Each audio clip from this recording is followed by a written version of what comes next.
రైతే రాజు రారాజు అన్న మాట మాటల్లోనూ మాలాంటి వాళ్ళు చేసిన పాటల్లోనూ తప్ప చేతల్లో ఎక్కడా లేదు. ఇది నిజమే కదా. ఈ రోజుల్లో మనం రైతుకిచ్చిన విలువ ఏంటో తెలుసా? తను ఆత్మహత్య చేసుకుని చనిపోయాక న్యూస్ పేపర్లో వేసే చిన్న ఫోటో, న్యూస్ ఛానల్లో చూపే చిన్న న్యూస్. అంతకు మించి మనం చేసేది రైతుకిచ్చేది ఏమీ లేదు, గిట్టుబాటు ధరతో సహా.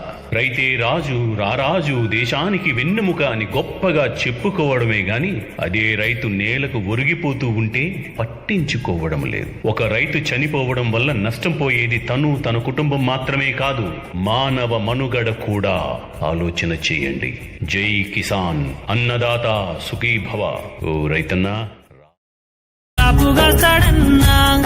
ఏ దిక్కుల్లోనూ ఉన్న గుండెల్లో దాగున్న మమకారమంతా మట్టిపైనే.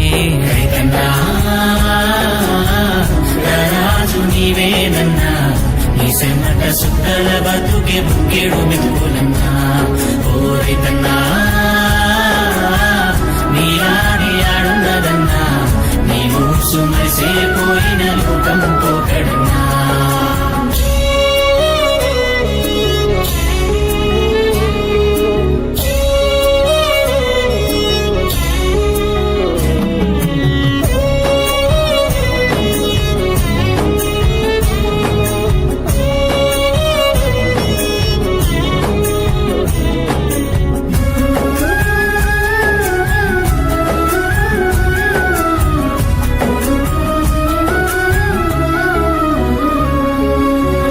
బువ్వ సంక నెట్టుకొని పలుగు పారబట్టి పరుగులు నడ్డి నిరుసుకుంటా నాగలెత్తుకొని దుక్కులన్నీ దున్నేటప్పుడు నారు పోసి నీరు పెట్టేదాకా నిన్ను ఆపలేవు ఏ తిప్పలు.